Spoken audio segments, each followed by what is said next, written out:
आज 31 दिसंबर है। 2024 का आखिरी दिन अपने अंतिम सांस पर है। ये पूरा साल 365 दिनों से चला आ रहा विदाई के कगार पर है। कल पूरी दुनिया में ग्रेगोरियन कैलेंडर या आप कहें ईसाइयों के कैलेंडर के मुताबिक पूरी दुनिया में नए वर्ष का जश्न मनाया जाएगा। पूरी दुनिया में धूम धड़ाका होगा, पटाखे फोड़े जाएंगे और तमाम आतिशबाजियों के साथ आकाश भी रंगीन हो जाएगा। आप जानते हैं ऑस्ट्रेलिया में एक सिडनी नाम का शहर है, वहां से आतिशबाजी की शुरुआत होती है और फिर धीरे धीरे ऑस्ट्रेलिया के बाद इधर भारत और भारत से अमेरिका तक की यात्रा होती है और पूरी दुनिया में 1 तारीख का जश्न मनाया जाता है, नया वर्ष। और आज हम अच्छी तरीके से समझेंगे कि नए वर्ष में नया क्या है।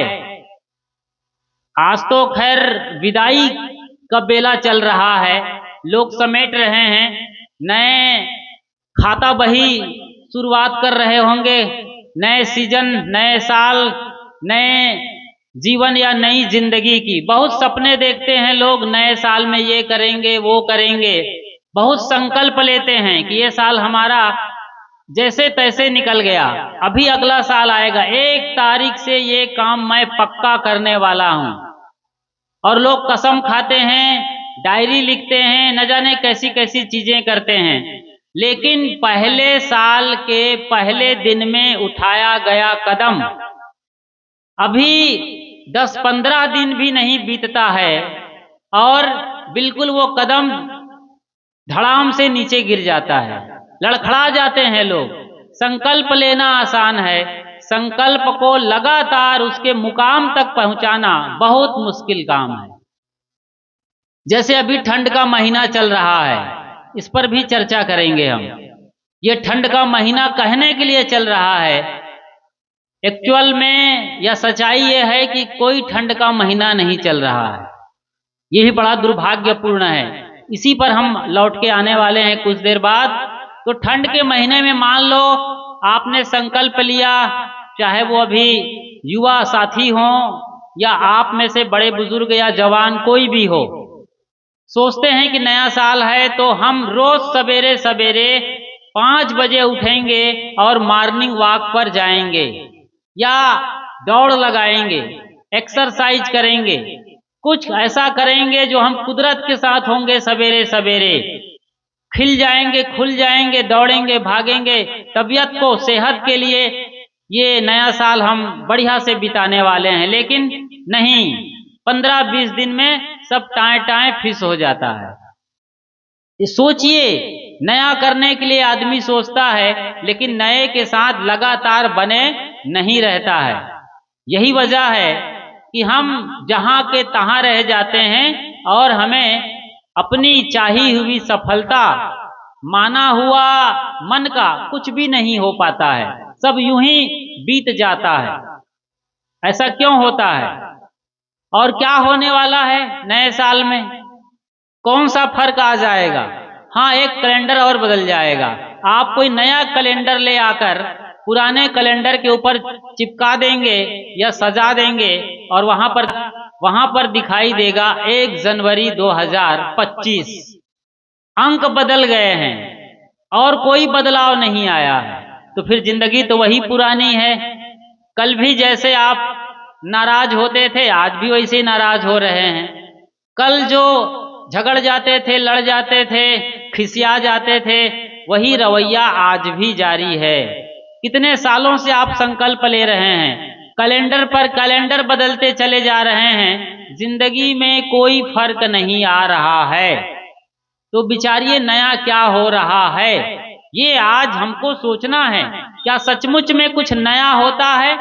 नया साल, नया वर्ष, नूतन वर्ष अभिनंदन, हैप्पी न्यू ईयर, न जाने कितने शब्दों को सोशल मीडिया पर लोग लिख करके पोस्ट करते हैं, बढ़िया से बढ़िया अपनी फोटो लगाते हैं, कुछ संदेश देते हैं, लेकिन आदमी वही होता है, आदमी का मन वही होता है, वही पुराना मन है, वही घिसा पिटा मन है। और दुखों का सिलसिला अब भी जारी है, जबकि पिछले कई वर्षों से आप नए साल मनाते आ रहे हैं।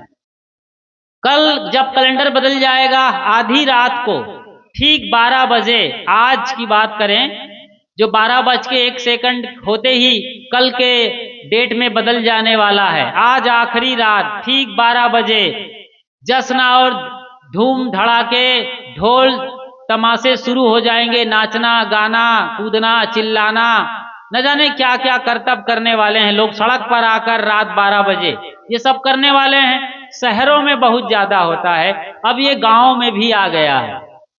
गांव में भी कुछ पढ़े लिखे कहने वाले लोग अपने को कहीं न कहीं जोड़ लेते हैं उस ईसाई परंपरा से और कहते हैं कि हम नए साल का जश्न मना रहे हैं। आप जानते हैं, हिंदुओं के पंचांग और कैलेंडर के अनुसार शुक्ल प्रतिपदा को चैत्र महीना में नया वर्ष मनाया जाता है।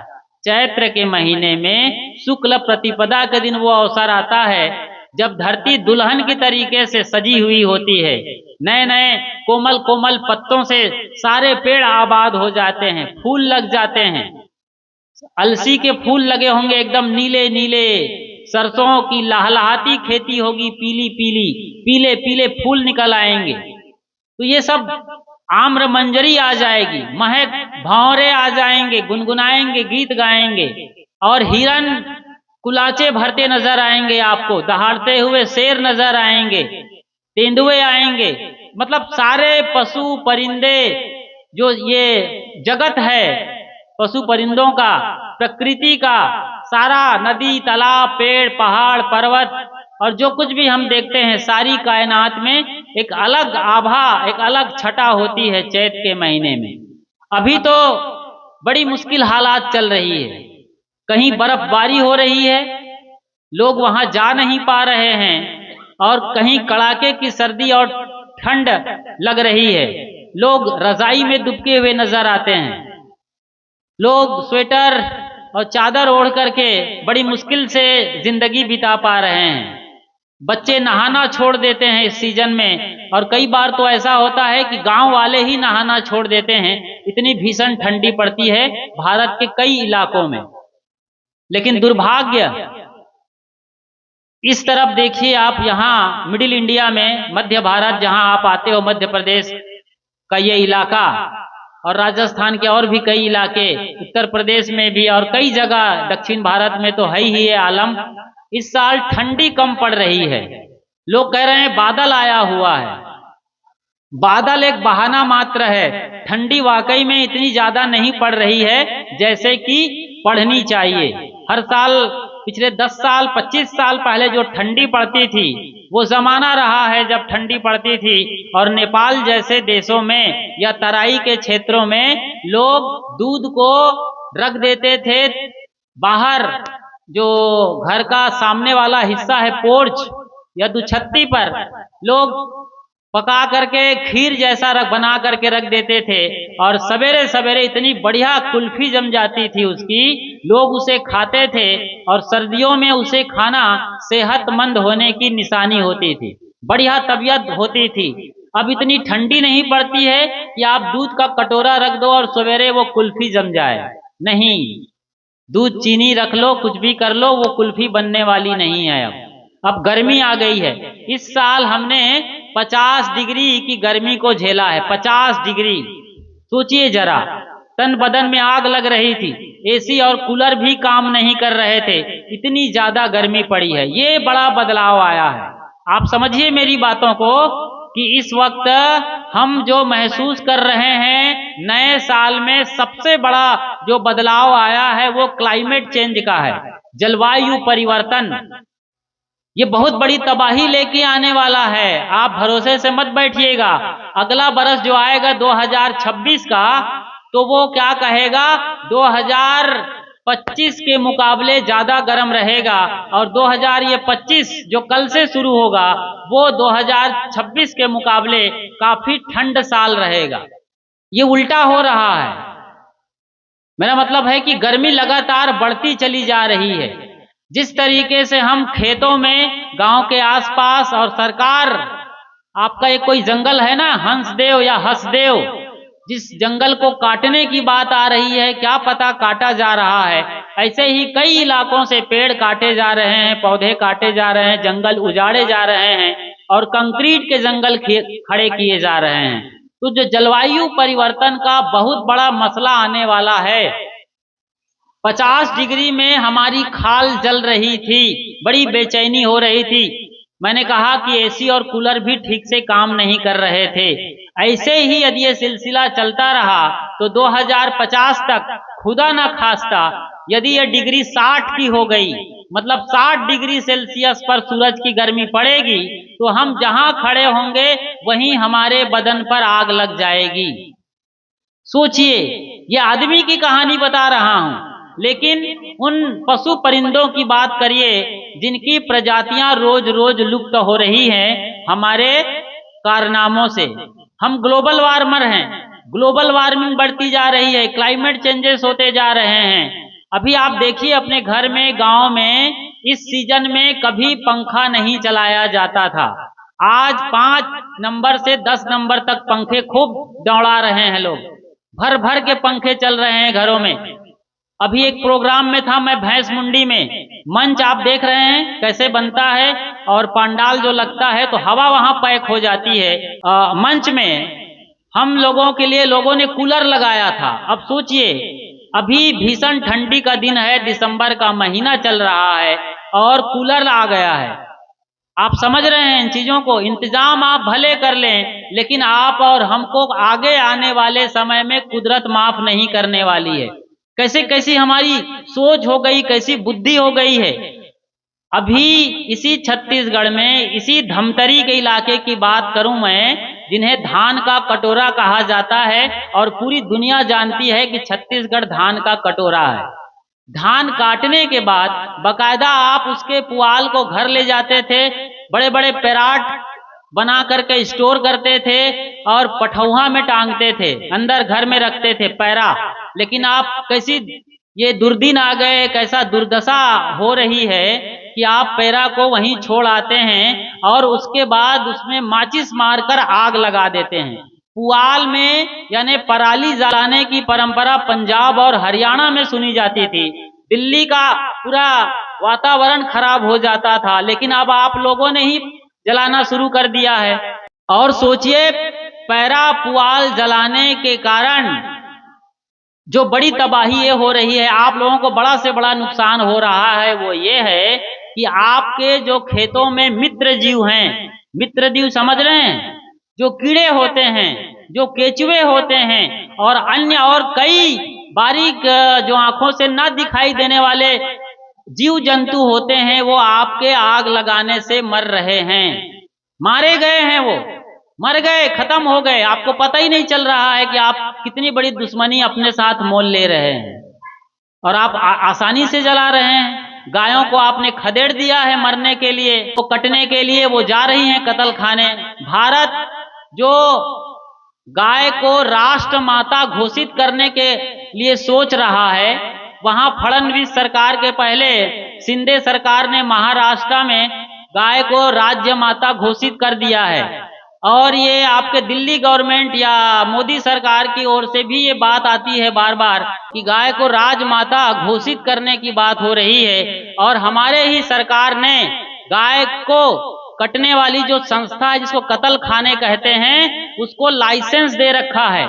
सोचिए जी, गाय को कटने के लिए जो कत्ल खाने बने हैं, उसको हमारी सरकार ने ही दिया हुआ है। विचार करिए, आप सोचिए कैसे हम बदल गए हैं। और हम नया साल मनाने की तैयारी कर रहे हैं।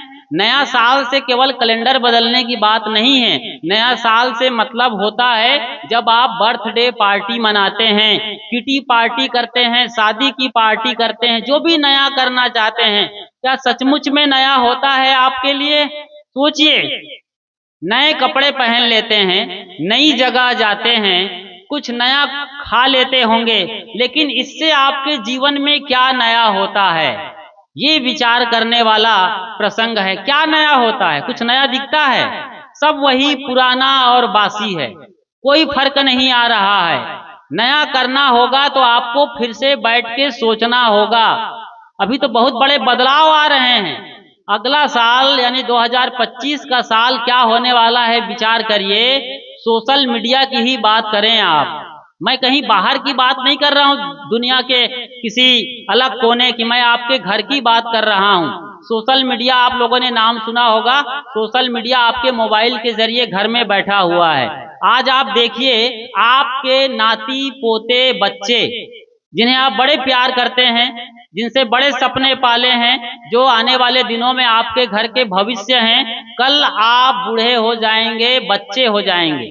बूढ़े तो होंगे शरीर से, और आपको गर्म पानी, गरम रोटी और गोली की दरकार होगी, लेकिन आप बिल्कुल बच्चे हो जाएंगे अपने बच्चों के सामने, जो बड़े हो जाएंगे और वो आपके बाप हो जाएंगे। जिन्हें आप बच्चे कहते हैं वो बाप हो जाएंगे, और उन्हें आज अच्छा संस्कार नहीं दिया तो फिर आप लोगों की बुढ़ापा में बढ़िया परवरिश होगी, इसकी कोई गारंटी नहीं है। विचार करिए, यदि मैं गलत बोल रहा हूं तो कोई मुझे अपनी बात कह सकते हैं। सोचिए, विचारिए। अभी बच्चों को जहां भी हम जाते हैं, या तो वो टीवी खोल के बैठे हैं, जो मर्जी आए देख रहे हैं, या अपने ही मम्मी या पापा के मोबाइल को झपट्टा मार के छीन के दौड़ के भाग जाते हैं और दिन भर मोबाइल में घुसे रहते हैं। और आप लोग भी बड़े आराम से उन्हें दे देते हैं, सोचते हैं जमाना ही ऐसा है। अरे जमाना कहीं आसमान फाड़ के आया है कि धरती फोड़ के आया है? आप आज नहीं संभलेंगे। जो बड़े बुजुर्ग हैं, माँ बाप जो अपने को कहते हैं, दादा दादी कहते हैं, ये समस्या है, इसलिए बोल रहा हूँ। मैं कोई यहाँ सत्संग करने नहीं बैठा हूँ, मैं तो कबीर साहब की वाणी के आधार पर बहुत कुछ बोल सकता हूँ, लेकिन इतनी बड़ी विकराल समस्या है। बच्चे नए साल बनाने के लिए जिद कर रहे हैं, कई बच्चे नया मोबाइल मांग रहे हैं, कई नए कपड़े मांग रहे हैं, घड़ी मांग रहे हैं, और न जाने कैसे कैसे खिलौने मांग रहे हैं। अभी चूंकि मंडई और मेले का भी सीजन चल रहा है, लोग अभी छुट्टियों में न जाने कहां कहां गए थे, हफ्ते भर के वीकेंड के लिए या शीतकालीन छुट्टियों में। बहुत कुछ हो रहा है आपके गांव में, घर में। इस बदलाव को आप देख रहे हैं। आपका घर कैसे बदल गया जी? सोचिए, बच्चे कहां चले जा रहे हैं। और जो जानकार लोग हैं, जो मोबाइल चलाना अच्छी तरीके से जानते हैं, वो कुछ भी नहीं जानते हैं। फिर आप तो गांव में रहते हो, खेत भी जाते हैं, कभी कभार आधा घंटा 10 मिनट देख लेते होंगे मोबाइल। खास तौर से ये माता बहनें, इन्हें तो मौका भी नहीं मिलता है। आप लोग कुछ ठीक से देख लेते हो, समाचार है सरकार की है, धान का रेट कैसे चल रहा है या क्या होने वाला है, ये सब देख लेते हैं सब। बाकी इन लोगों को तो और मौका नहीं है। लेकिन सबसे ज्यादा बच्चे यूज कर रहे हैं मोबाइल का, सोशल मीडिया। आप जिस चीज को देखते हैं ना, एक बार वहां कोई बैठा है सुप्रीम पावर मोबाइल के अंदर, जो डेटा सर्विस आपको प्रोवाइड कर रहे हैं, और उसके जरिए जो भी इंटरनेट के जरिए, जो एप्लीकेशन के जरिए जो मटेरियल आ रहा है, उसके पीछे कोई राक्षस बैठा है। उसकी कोई फिक्र नहीं कर रहा, ना सरकार को फिक्र है, ना आपको फिक्र है। आप एक बार जो चीज देखते हैं वो समझ जाता है कि आदमी की पसंद क्या है, और फिर वो उसको धक्का मार के पूरा एकदम जुलूस और बारात की तरीके से आपके मोबाइल में भेजता चला जाता है, और वो आप उसी में देखते रहते हैं। देखो ना बच्चे को, वो छोटे छोटे रील्स देख रहे हैं, रील्स वो ऐसे सरकाए जा रहे हैं, एक फिर हंसा फिर सरकाए, फिर हंसा फिर सरकाए। इससे बच्चे कुछ भी नहीं सीख रहे हैं सिवाय बिगड़ने के। क्या सीखेंगे, क्या बनेंगे? वो पढ़ाई भी नहीं कर रहे हैं अपने क्लास की, होमवर्क कंप्लीट नहीं हो रहा है। बच्चे जैसे ही स्कूल से आते हैं, मम्मी का मोबाइल छीन लेते हैं, और माँ बोल रही है, जिन्हें आप मम्मी कहते हैं, वो लगातार बोल रही है, बेटा खा ले खा ले खा ले।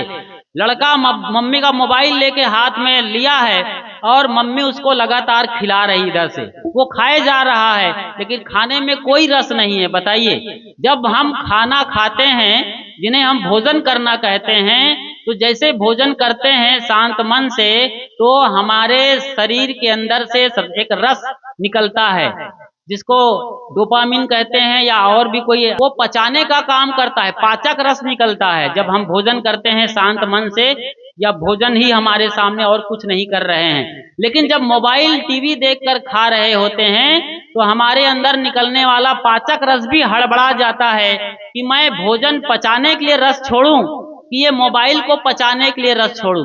समझ रहे हैं इस चीज को? मोबाइल पचेगा, मोबाइल हजम करना है या भोजन हजम करना है, ये समस्या है, ये चुनौती। इसे आप स्वीकार करिए चाहे ना करिए, ये आपके घर में हो रहा है। और बड़े बड़े घरों में तो पता नहीं क्या क्या हो रहा है, ये किसी से छुपा नहीं है, या ये बात किसी से छुपी नहीं है। एक घटना सुनाता हूं जिसने पूरे देश को दहला कर रख दिया था। अभी पिछले 20-25 दिनों की घटना होगी। एक लड़का था अतुल सुभाष नाम का, बिहार का था, समस्तीपुर से, और वो बेंगलुरु में, यानी जिन्हें हम बेंगलोर कहते हैं, वहां पर एआई का बढ़िया जॉब कर रहा था। आर्टिफिशियल इंटेलिजेंसी, ये मतलब कृत्रिम बुद्धिमत्ता की कोई संस्था में वो काम करता था। एआई को पढ़ाता था, पढ़ता था, उसके मार्फत काम कर रहा था। आजकल टेक्नोलॉजी का बड़ा नाम है एआई, जो जानकार हैं वो अच्छी तरीके से जानते हैं। खैर, वो जॉब कर रहा था, कहीं देहरादून या कहाँ की कोई लड़की रही है उत्तर प्रदेश की, उनसे उनकी शादी हुई। साल भर बाद बच्चे आ गए। अब बढ़िया जिंदगी चल रही थी, बेंगलोर में रह रहे थे। अचानक उसकी पत्नी को लगा मेरा भाई बेरोजगार है, पति साहब अच्छा कमा रहे हैं, क्यों ना इनसे रिक्वेस्ट किया जाए तो मेरे भाई की भी कुछ नौकरी लग जाए, धंधा पानी चल जाए। 4-5 लाख मांगा होगा, और पति देव कहा ठीक है मदद करेंगे साले साहब की। उन्होंने मदद करना शुरू कर दिया।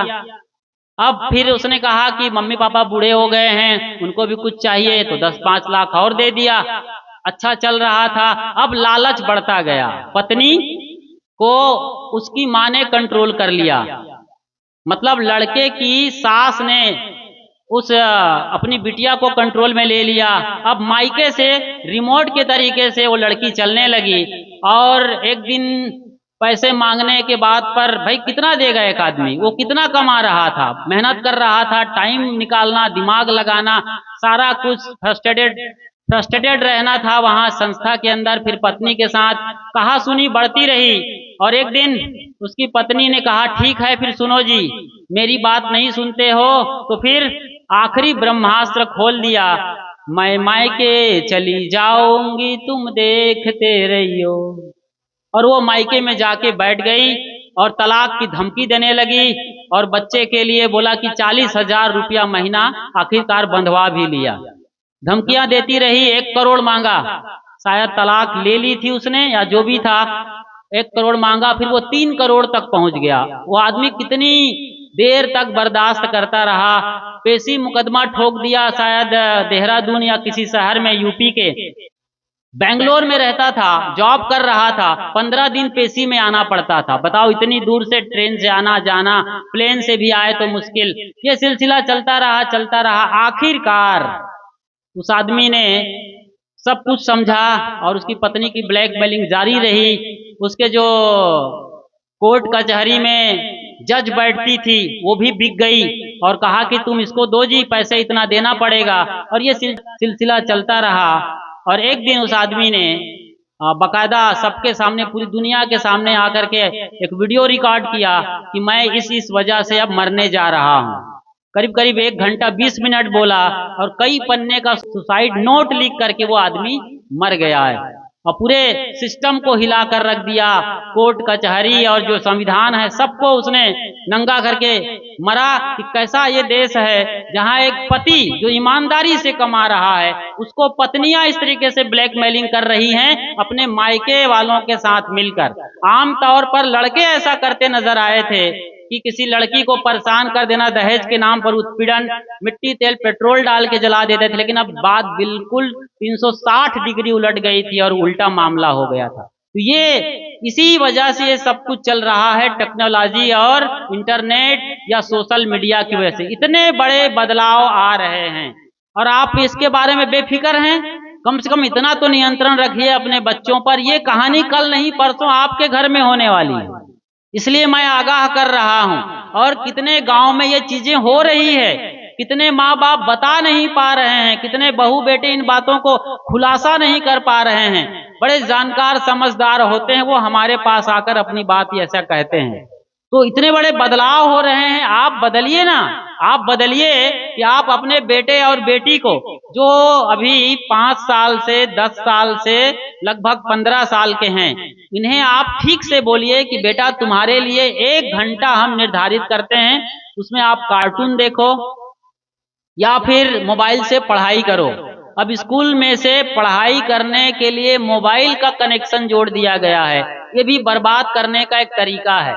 जबकि हमारे यहाँ ऑलरेडी किताबें मौजूद हैं, ये ऑनलाइन पढ़ाई के नाम पर भारत को कंगाल किया जा रहा है, ये भी आपको समझना पड़ेगा। ये गलत तरीका चल पड़ा है। तो आप तय करिए कि अपने बच्चों के पास बैठकर उन्हें मोबाइल देखने दीजिए, 1 आध घंटे का मौका निकालिए और उन्हें बाकी टाइम होमवर्क करने दीजिए, खेलने दीजिए, खाने दीजिए और थोड़ा उछल कूद करने दीजिए मैदान पर। ये आप नहीं कर रहे हैं। तो मैंने पहली चर्चा की कि किस तरीके से जलवायु परिवर्तन हो रहा है, इसको हम गंभीरता से नहीं ले रहे हैं। दूसरा बड़ा बदलाव ये सोशल मीडिया के जरिए आ रहा है। और तीसरी बड़ी तबाही हो रही है क्या, द्वितीय विश्व युद्ध के बाद हम आज देख रहे हैं कि रूस और यूक्रेन सालों साल से लड़ रहे हैं। उसके बाद ये इजराइल और फिलिस्तीन जैसे 2 देश आपस में बरसों से लड़ रहे हैं। हमारे पड़ोसी देशों के साथ तनाव बना ही रहता है। पिछले दिनों आपने बांग्लादेश में जो भी देखा होगा वो किसी से छुपा नहीं है कि वहाँ के जो हिंदू कहलाने वाले लोग हैं उनके साथ कैसे कैसे अत्याचार किए गए हैं। मेरा मतलब है कि आप समझदार बने, थोड़ा सा अपने धर्म को समझें। ये चीजें होने लगेंगी, कल हमारे साथ होगा, फिर हम क्या करेंगे। हम अपने धर्म के साथ नहीं हैं, अपने पंथ के साथ नहीं हैं, अपने सदगुरु के साथ नहीं हैं, अपने धर्म ग्रंथों के साथ नहीं हैं, और सिर्फ हम अपने को कबीरपंथी कहते हैं, राधा स्वामी कहते हैं, गायत्री परिवार वाले कहते हैं, या फिर और भी मत मजहब और परंपरा में हिंदू, मुस्लिम, सिख, ईसाई जैसे कई बड़े नाम लेते हैं, इनमें हम बह जाते हैं। लेकिन जैसे आप हिंदू आप कहते हो, ठीक है, हिंदू कहने का क्या मतलब होता है। आप कहते हैं हम कट्टर सनातनी हैं, चलिए साहब हमने मान लिया कट्टर सनातनी हैं, आप कट्टर हिंदू हैं। तो ये कट्टर हिंदू और कट्टर सनातनी होना क्या है।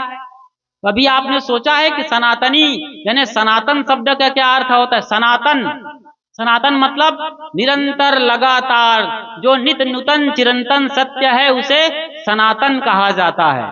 जो सतत प्रवाहमान है वो क्या है। आपकी परंपराएं बदल जाती है, आपकी सभ्यताएं बदल जाती है, रीति रिवाज बदल जाया करती हैं, ये सत्य नहीं है।